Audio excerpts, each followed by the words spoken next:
Lior, it's a Thursday. We're gonna start in 2 minutes, but how are you doing? Living the dream. We are one day closer for the weekend, and that's something that I'm truly excited. It's going to be close to 90s in Chicago. Uh, 90s. yes, 90s in Chicago. So I'm absolutely looking forward to biking around, spending some time outside and grilling. What about yourself? Boy, I'm actually headed to Sydney tomorrow night. Why I'm not surprised? I'm headed to Sydney because next week it's gonna be a lot going on, meeting with partners and customers, and really talking about what we're gonna talk about today. So, but Yeah, it's been a great summer though. this summer has been beautiful. Yeah, I've been. It's I'm not used to it of not being on an airplane every week, so it's a kind of a new thing for me. But then the next time is in a couple of weeks' time in Switzerland.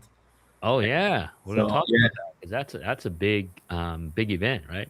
yes, Workplace Ninja Switzerland. I'm gonna do some. I'm gonna do a session about data preparation, and I don't know if I'm breaking the laws over here of the event, but I'm also doing the security keynotes on the closing the event. So it's the last day, I believe it's a Thursday, together with my friend Paul Snow from the Defender team. Uh, Mm.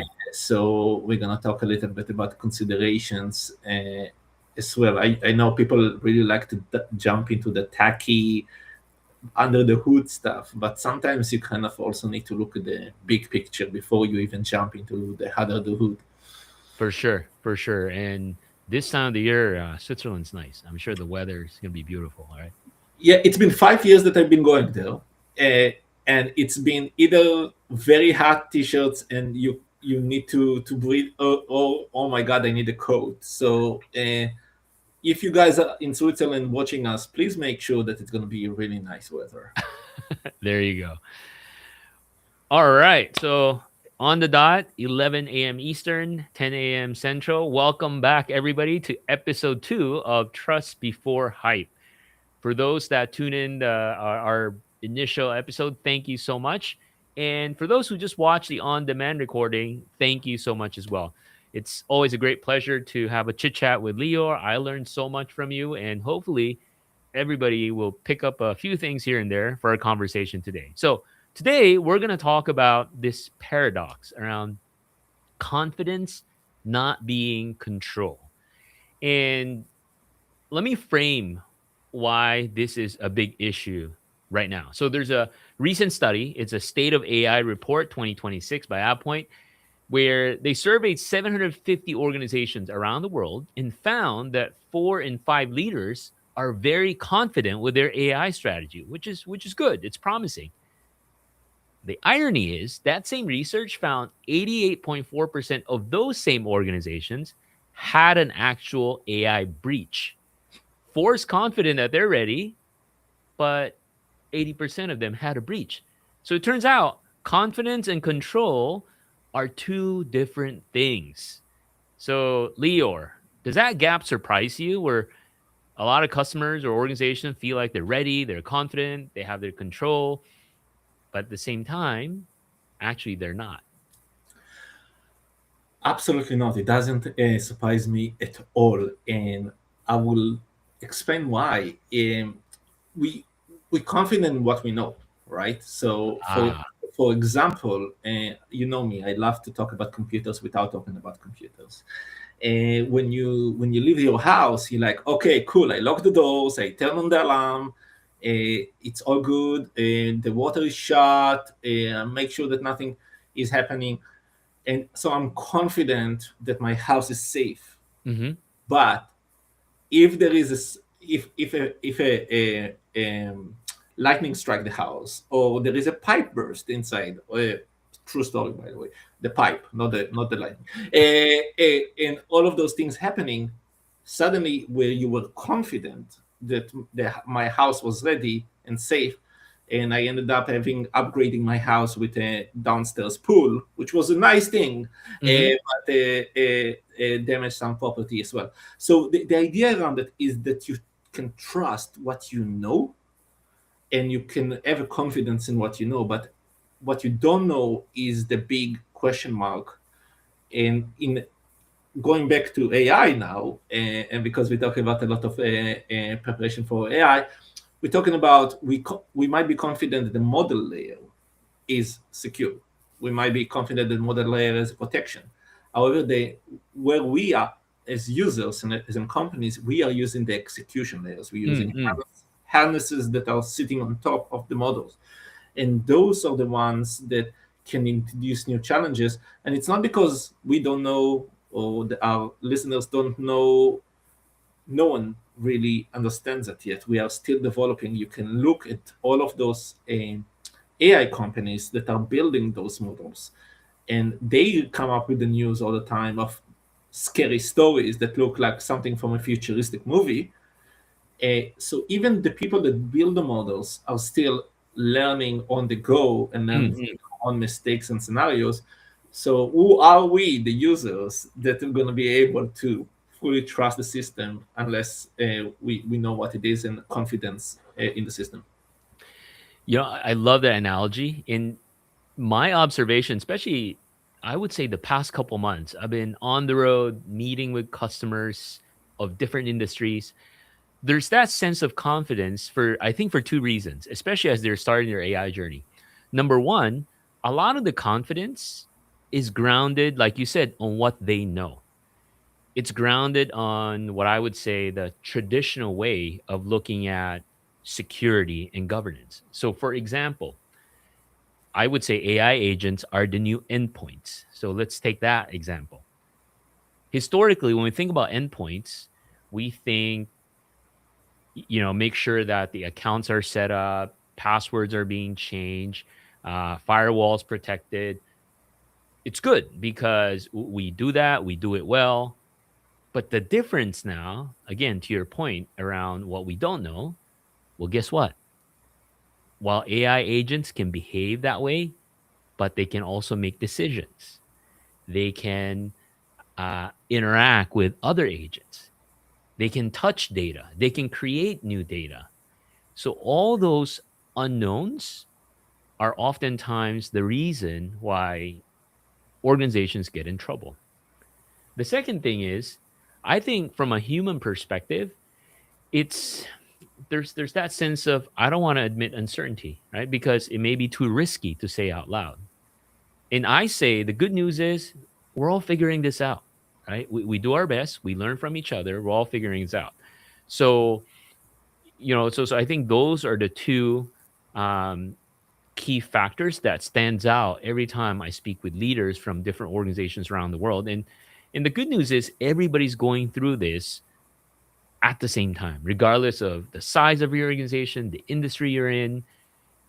Everybody sees the value and everybody feels confident, but it's the execution, it's how you operationalize this trust and governance and security has been the big question mark.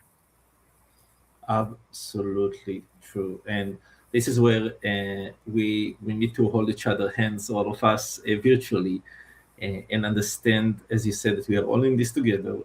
It's so much goodness happening on a Mhm. daily basis.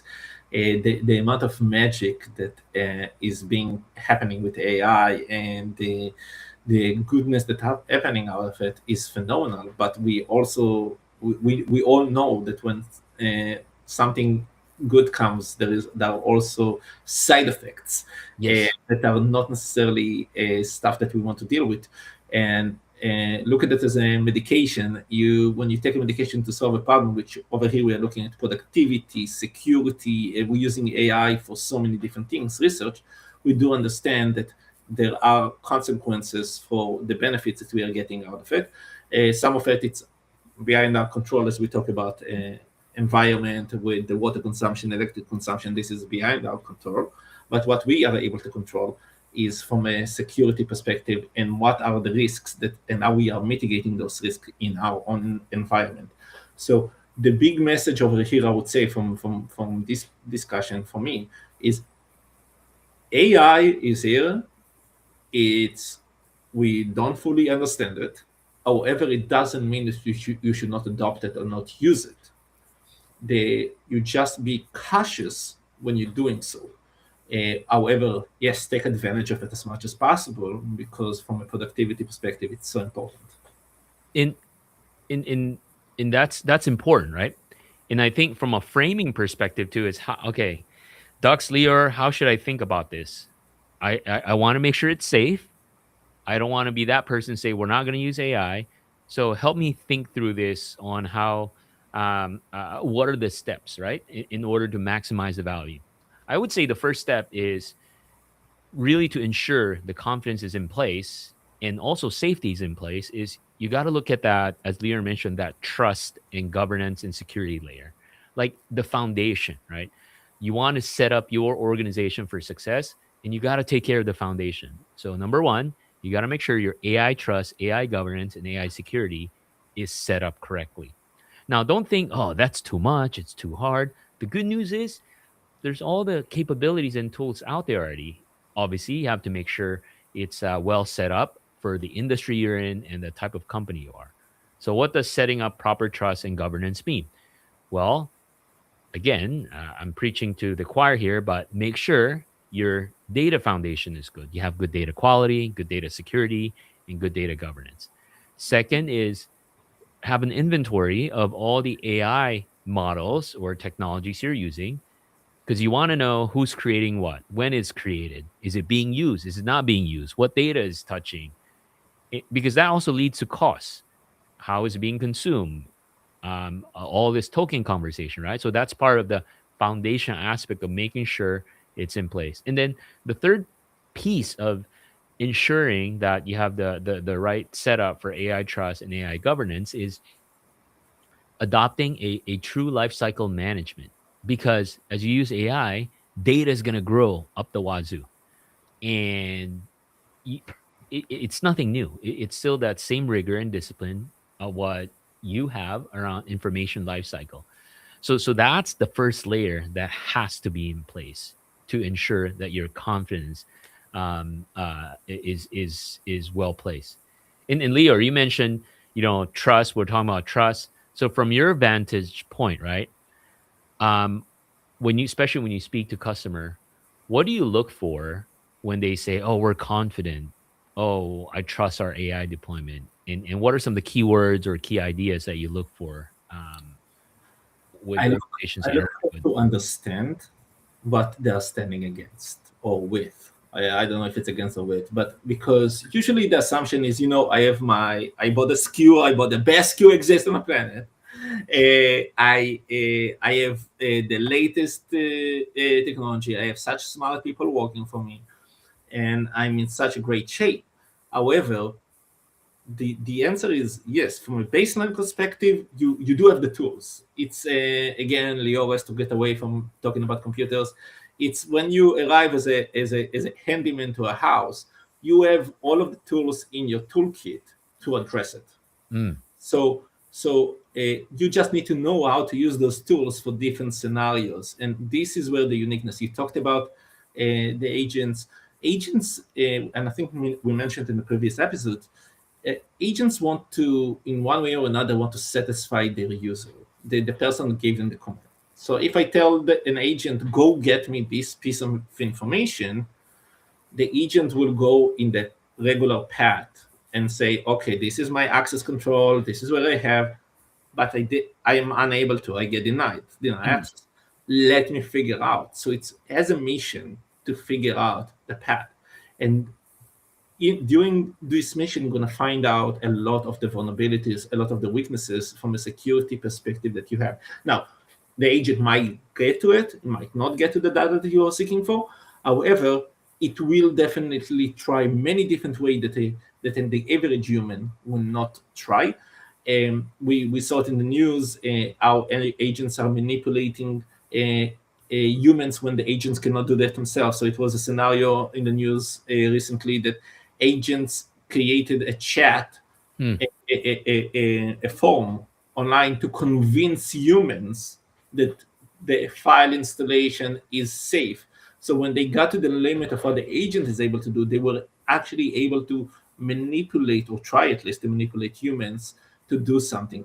and us, because we do use age, and in this scenario, the humans weren't supposed to know that those are agents. But Mm, even when an agent comes to me, and I have a lot of agents running on the machine, secure and internal only, the when agent recommends me a path, you are more likely to say yes to it because the agents know what they're doing. The question is, what is the path to do it? So if you go back to our old school again, me talking about cars, if I tell the agent that I need to replace a light bulb in my car, the agent said I will do it. It will not mention to you that it's going to take half of the front of the vehicle, disassemble all of the that's pieces, right. order different. It's not going to buy a light bulb. It's actually going to buy all of the ingredients from different sites online and assemble it. Will it get it to you? Yes. Is it the way that you want it to? No, not necessarily. So this is the consideration, the mindset that we use to a human way of thinking, what a human would do. And maybe it's bold to say what I'm about to say, but you need to look at the worst case scenario. You need to Mm, look you need to look at it as your toddler is trying to do something versus yourself. that's right.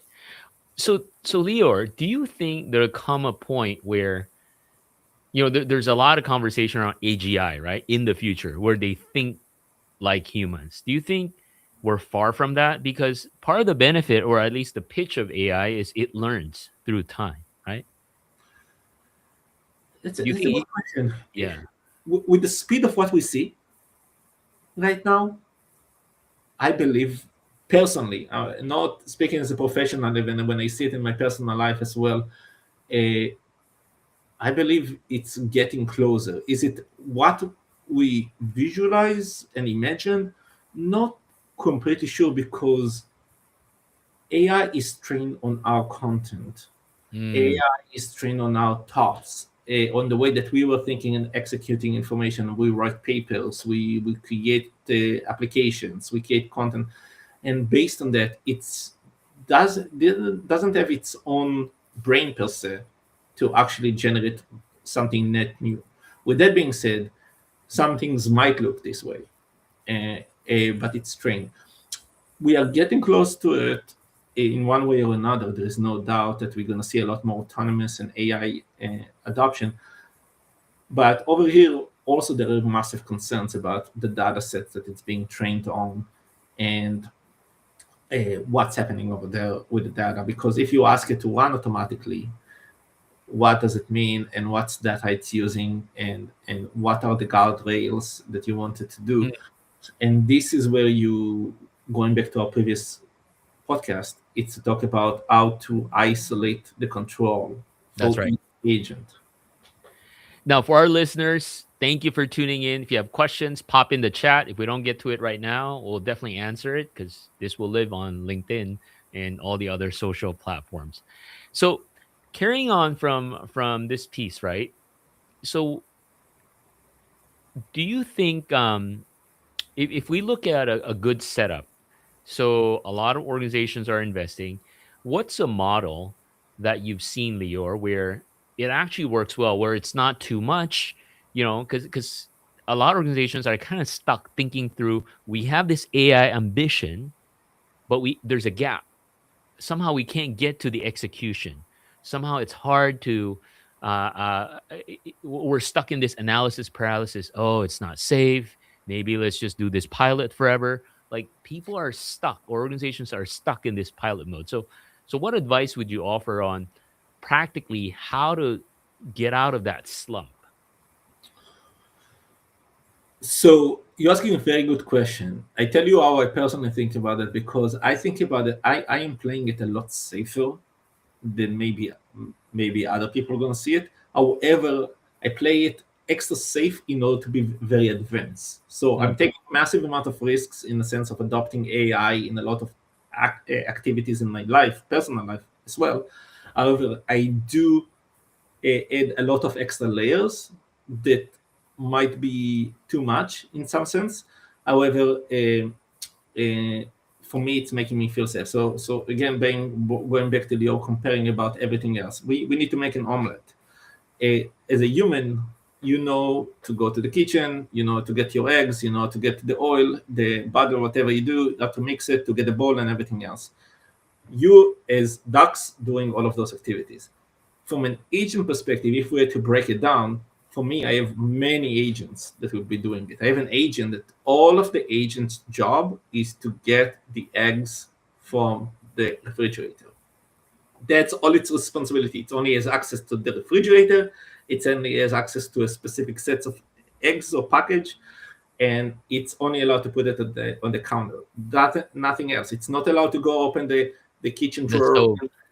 Yeah, or the stove. So each one of the agents have their own very, very, very focused piece, and then there is an orchestrator which gonna look at orchestration of like, hey, this agent one, you're going to get the eggs, agent two, you're going to get the ball, and mix it all together. Because if I have one agent that does it all, this is where I get into a risk of giving one agent way too much access and too much and removing guardrails or making its access much broader. And Mm-mm-mm. the risk is being introduced. So this is where I'm saying I will still have an agent to make X for me. However, I will use 20 different agents versus one agent or three agents that are going to control a lot more of it. And this is the piece around it, because at any point the agents uh, are not aware of like what's the guardrails, what is the level of control, what is the guidelines that you gave them. You told them to make an egg, but if they find it more applicable to start a fire in the house versus on a gas, just because it's going to be faster or more appropriate or whatever it is, if the agent has just a general guidance of go start Mm. fire and make the egg, the agent is free to do whatever it's right, whatever it's thinking it's right. But if you have an agent specifically to start the gas, start the fire, things like that, it's gonna reduce the risk. Will it eliminate the risk? No. Will it reduce it? Yes. If there is a breach or a risk for a breach or anything else, at least you can narrow it down to a set of agents. And for this aspect, you touched at the beginning that agents are endpoints. Agents are also users. So Mm. so the idea of having a specific identity for each agent, an identity for each workload or any activity that they do, a sub identity, it's extremely crucial to navigate and figure out who did what and where the risk sits. I love that analogy because when you start talking about cooking, I remember when my kids were so young, we give them one little thing, right? They want to help. So all they do, okay, take the egg to the counter. That's it. Exactly. You don't want them to cook the whole meal because they're young, they're still learning. And through time, they get trained, right? And this is a very important point that you raise. Oftentimes we think about agents, oh, I want to build this complex system, super agent. But really, I think where we begin is look at anything that you have operational at work that's mundane and manual that you just have to do. That's a perfect um, stepping stone to leveraging agents, as Lior mentioned. And it's the idea of, I mean, this is what the frontier firm's about, right? It's human led, agent operated, and multi agent. You do step one, you do step two, you do step three, but the human is the orchestrator essentially.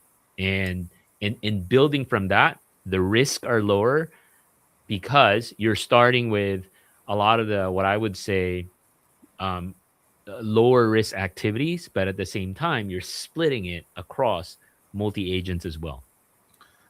Exactly. And by the way, this is why a lot of you see all of the big companies are launching the frontier deployment engineers. It's because a lot of companies are dealing with the Mm, same struggle that we just talked about, and realizing that someone need to come and help them and that's hand it right. off. And this is something that all of the large companies recognize, that they start creating those new roles of engineers that go into a customer site and help them build the models and build the models in the way that makes sense and secure. So it's a massive benefit and important to be able to leverage those type of roles right now if you're a large company and you're able to get these resources, uh, because this one of reading online and learning online and listening to our podcast and many other podcasts, there is a lot of nuances when you're doing the deployment and you initiating it. For example, the identity. If you're talking about are we delegating the identity versus impersonation, Yeah, right? two So different things. yes. So if I want to delegate just to bring the eggs from the refrigerator, that's the piece that I delegate, right? However, impersonate, I'm asking the agent to take my identity, my access rights, and everything else, and go do it on my behalf. Now, this is another risk for organization. If you have those people that figure out AI and try to automate their life, automate their job, and while they taking a nap or chilling and relaxing, this is impersonation in many cases. And then you would see those activities are being done by your employee, but it's actually by their agent. So this is where the controls needs to happen. And I don't say that there is a solution for it, but there is awareness for it, and there are considerations of how to address it. Love that. We have about 5 minutes to go. And before I forget, Lior, you were showing me some swags earlier. You want to show everybody Yeah, and give it so away? we are building it. So I tell you what. So when Dax and I talked about this podcast, I said, "Oh, there are so many podcasts. Why would someone listen to us, two guys just talking about stuff?" But when I looked at the numbers, I was like, "Holy cow!" Our numbers were really high, and believe me, I've been doing podcasts for a while, participating, and I know what's the expectations that you're looking at. And our numbers were really really high, especially people that watch the recording.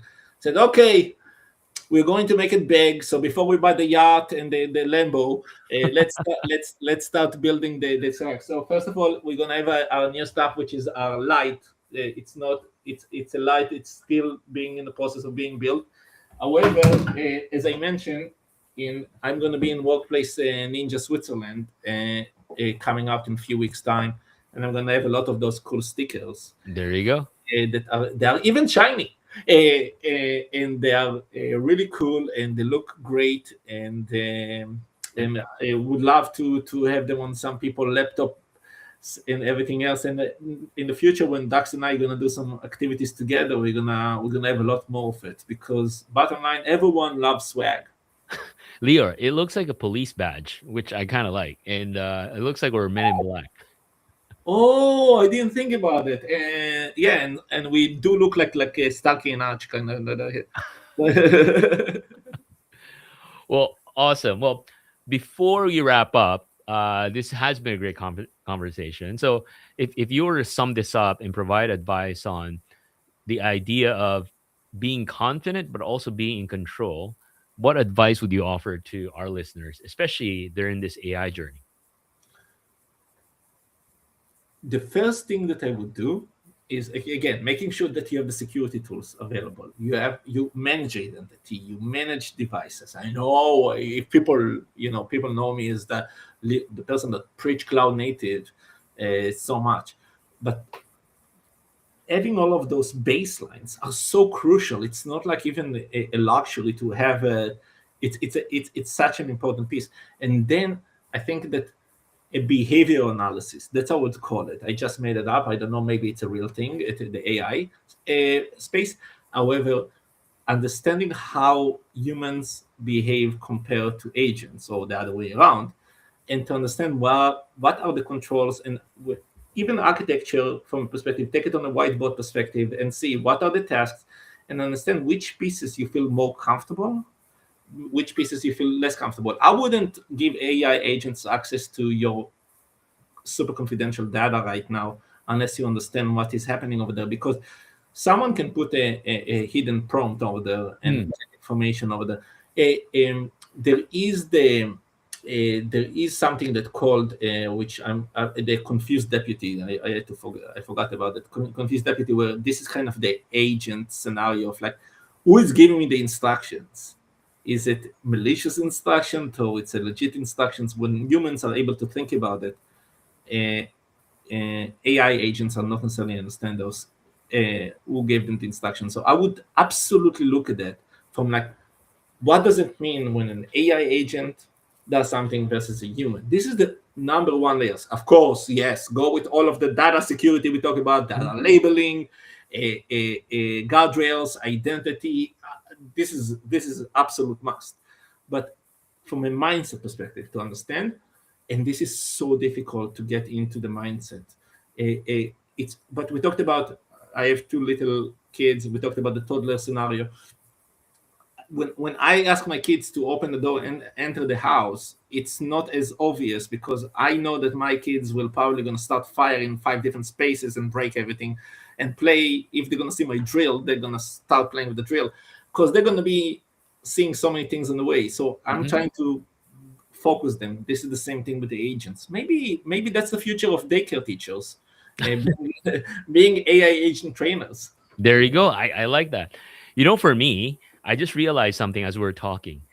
Confidence is actually a feeling, right? We feel confident, which is great.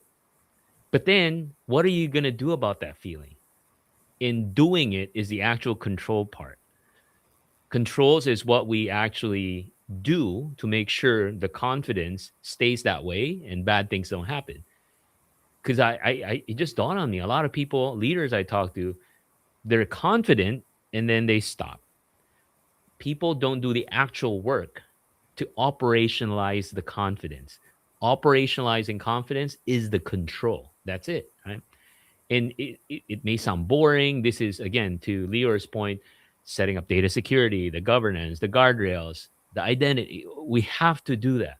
I mean, we get excited because we want the outcome right away. I want the business outcome of AI, the promise of AI, saving money, making more money, productive. It's great, but then we have to do this step one. That's operationalizing confidence, making sure control is in place. Then we get the outcomes, and then we can scale it in a safe way. And that's it.